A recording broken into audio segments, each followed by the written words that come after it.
والسلام عليك يا شافي المذنبين الصلاة والسلام عليك يا رحمة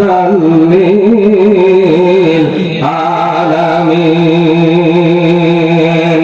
قال النبي صلى الله عليه وسلم الدنيا مزرعة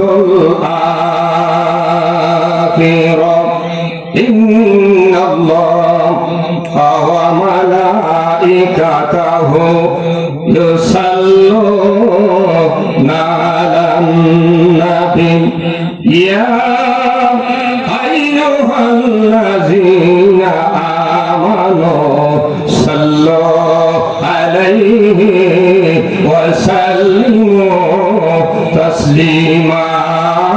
اللهم صل على سيدنا مولانا محمد وعلى آله سيدنا মাশাআল্লাহ আওয়াজ দিয়ে পড়েন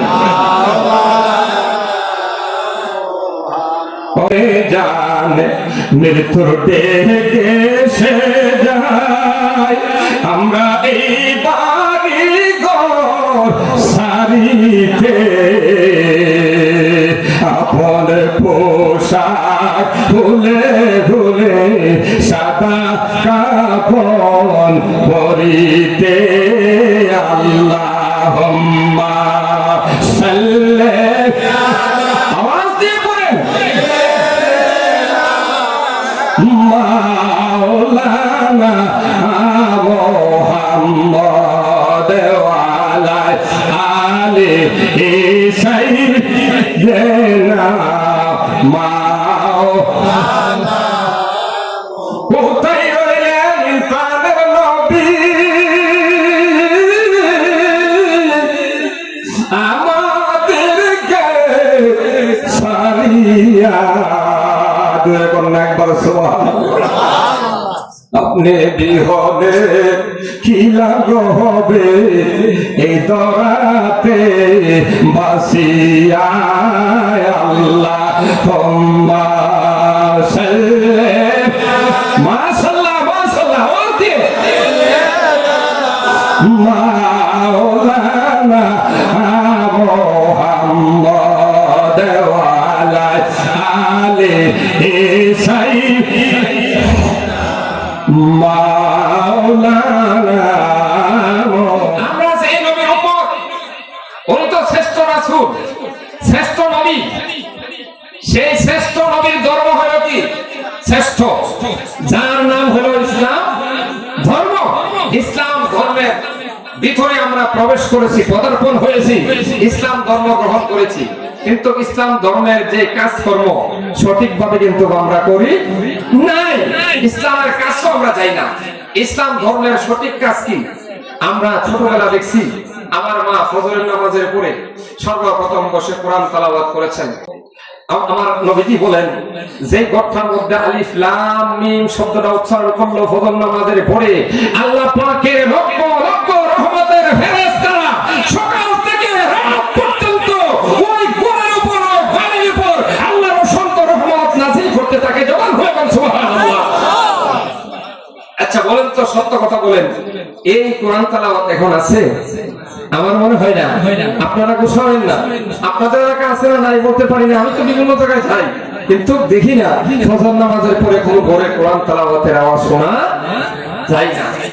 এই কোরআন সম্পর্কে কি বলেছেন?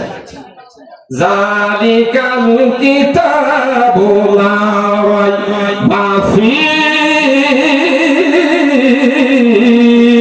জবাব হলে বলুন সুবহানাল্লাহ। বলেছেন ইহা ওই কিতাব লা রাইবা ফীহি, যাহার মধ্যে কোনো সন্দেহ নাই। এরপর বলেছেন হুদাল লিল মুত্তাকিন, এই কিতাব কার জন্য? যারা মুত্তাকি, যারা পরেজগার, যারা ঈমানদার, যারা মুসলমান, তাদের জন্য এই কিতাব। জবান খুলে বলেন সুবহানাল্লাহ।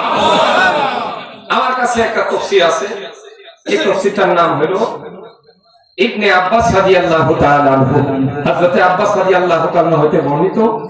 এই ইবনে আব্বাস রাদিয়াল্লাহু তাআলা তাফসীরটার মধ্যে লেখছেন, হযরত আব্বাস রাদিয়াল্লাহু তাআলা একদিন হঠাৎ করে ওনার বিবিকে ডাক দেন, বিবি, হে বিবি, আমি মনে হয় বেশি দিন দুনিয়াতে বাস্তবায়ন করব না। আমি আজকে আমার ঘরের পাশে একটা গাছ আছে, এই গাছটার মধ্যে কি জানে একটা পাখি হু হু শব্দ করে সকালবেলা আমাকে ডাকছে।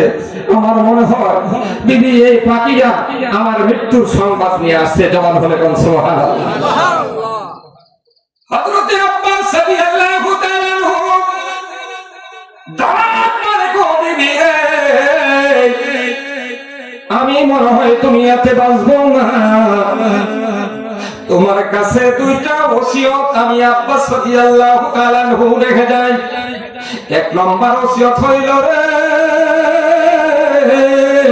তোমার ঘরের যে সন্তানরা আছে এই সন্তানদারে আমি আব্বাস বিদায় হয়ে গেলে এই সন্তানদারে তুমি হেফজুল কোরআন 30 পারা কোরআনের হাফেজ বানাইবা।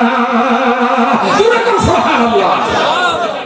বিবি দুই নম্বর ওসিয়ত হইল, আমি আব্বাস রাদিয়াল্লাহু তাআলা যখন বিদায় হয়ে যাব, আমার জানাজার ময়দানে যখন আমার এই দেহটা লাশের মধ্যে লাশ হয়ে থাকবে, খাটের মধ্যে শোয়াইবে, আমার জানাজারা যখন করবে তুমি নওজওয়ান কোন সাহাবা দিয়া জানাজা করাইবা না, বয়স্ক একজন সাহাবা দিয়া আমি আব্বাস রাদিয়াল্লাহু তাআলা জানাজা করাইবা। জোরে বন্যা করছি সুবহানাল্লাহ। এবার দুইটা ওসিয়ত রাখার পরে আব্বাস রাদিয়াল্লাহু তাআলা দুনিয়ার জমিন থেকে বিদায় হয়ে গেলেন। হাজার হাজার সাহাবায়ে কেরাম ওনার বাড়ির মধ্যে জানাজার জন্য জমায়েত হয়ে গেলেন। এবার ওনার বিবি ডাক দিয়া কো, সাহাবারে, ও সাহাবারা শোনো রে, আমার স্বামীর দুইটা ওসিয়ত, এর মধ্যে 2 নম্বর ওসিয়ত হইল আমার স্বামীর জানাজার মাঠে নিয়া কোন নওজওয়ান সাহাবা, শক্তিশালী সাহাবা দিয়া জানাজা করাইবেন না। আমার স্বামী ওসিয়ত করেছে একজন বৃদ্ধ বয়স্ক সাহাবা দিয়া আমার স্বামীর জানাজা করাইতেন। এবার আব্বাস রাদিয়াল্লাহু তাআলা লাশ জানাজার ময়দানে নিয়ে গেলেন, আর সামনে রাখলেন। হাজার হাজার সাহাবায়ে কেরাম নামাজের জন্য কাতারে দাঁড়াইলেন। একজন সাহাবা, বৃদ্ধ সাহাবা সামনে গিয়ে দাঁড়াইলেন। দাঁড়ানোর পরে দেখি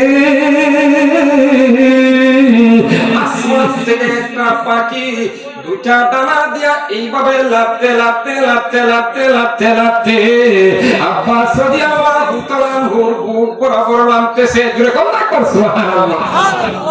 সাহাবায়ে কেরাম বলাবলি করতে শুরু করলো, একজনকে আরেকজন বলে বুঝতে পারলাম না কারণটা কি। পাখিরানি দেখা যায় জানাজার পূর্বে আব্বাস রাদিয়াল্লাহু তাআলা বুক বরাবর নামতেছে।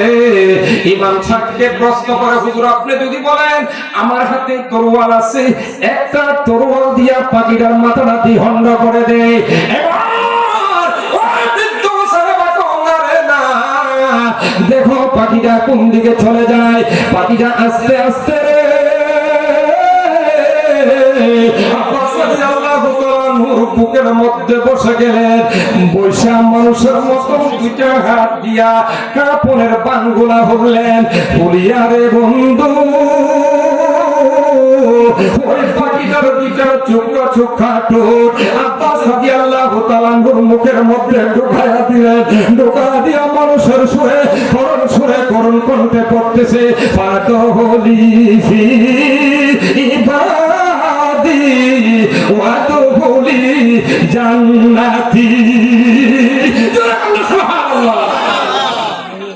সাহাবায়ে কেরাম আশ্চর্য হয়ে গেলেন, বুঝতে পারলাম না এত বড় সাহাবা, হাজার হাজার সাহাবার মধ্যে পাখিকে তার পরিচয় কি। এমনি ভাবে সাহাবার ঠুকের মধ্যে ঠুক লাগিয়ে কুরআন তেলাওয়াত করতেছে, বুঝতে পারলাম না একজন সাহাবার সাথে আরেকজন সাহাবা বলাবলি করতেছে। এই মুহূর্তে বলাবলির সাথে সাথে দেখতেছে ওই পাখিরা আব্বাস রাদিয়াল্লাহু তাআলা আনহুর বুকের মধ্যে নাই। একজন সাহাবা ডাক দিয়ে গোবায়েরা শোনো, এই পাখিরা কোন দিকে গেছে আমি দেখছি। এই পাখিরা আস্তে আস্তে আস্তে আস্তে আব্বাস রাদিয়াল্লাহু তাআলা আনহুর কাপড়ের ভিতরে ঢুকে গেছে। তুমি কোনটা সুবহানাল্লাহ। এবার আব্বাস রাদিয়াল্লাহু তাআলা আনহুর জানাজা সমাপ্ত হয়ে গেল। লাশ কাঁধের মধ্যে নিলেন, কবরের দিকে রওনা হলেন। আব্বাস রাদিয়াল্লাহু তাআলা আনহুর কবরের মধ্যে শোয়াইলেন। হাজার হাজার সাহাবায়ে কেরাম শোয়াইয়া 40 কদম দূরে গেলেন হাত উঠায় দোয়া করার জন্য। 40 কদম দূর থেকে দেখতেছেন আব্বাস রাদিয়াল্লাহু তাআলা আনহুর কবরের চতুর্দিক দিয়া হাজার হাজার লক্ষ লক্ষ পাখি মাটির মধ্যে ঠোঁট লাগাইয়া সমস্ত কোরআন একসাথে তেলাওয়াত করতেছে। জোরে বলুন সুবহানাল্লাহ। আল্লাহুম্মা সাল্লি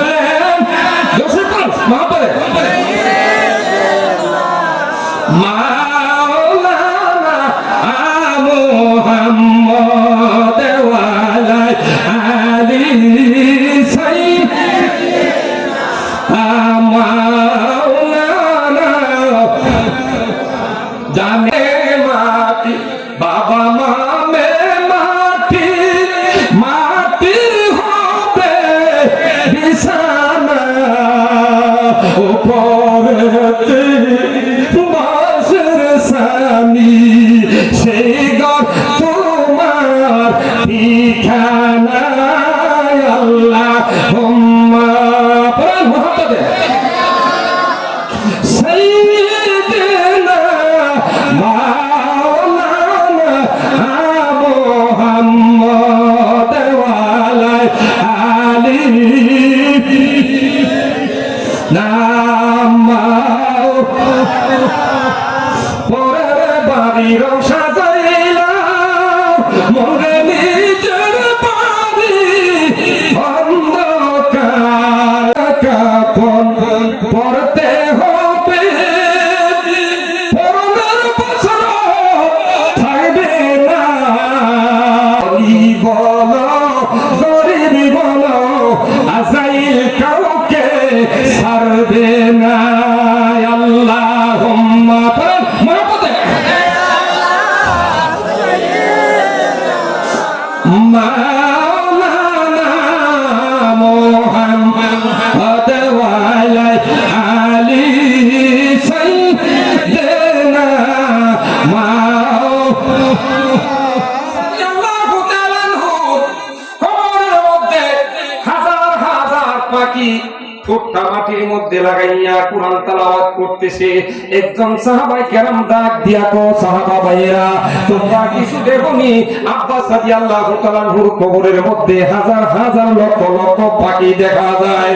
ওই সাহাবায়ে কেরাম ডাক দিয়া কো সাহাবা তুমি জানোনি আব্বাস রাদিয়াল্লাহু তাআলা আনহু প্রত্যেকদিন সকালবেলা ফজর নামাজের পরে কোরআন তেলাওয়াত করতেন, কোরআনকে মহব্বত করতেন, কোরআনকে ভালোবাসতেন। এই জন্য আল্লাহ পাকের কোরআন 30 পারা 6666 খান আয়াত উনি তেলাওয়াত করেছেন। উনার কবরের মধ্যে এইগুলা পাখি না রে পাখি না, এইগুলা হইল পবিত্র কোরআনের আয়াত। জোরে বলুন সুবহানাল্লাহ। সেই কোরআন তেলাওয়াত করা দরকার আছে কি নাই? যেমন হলে কোন আছে কি না?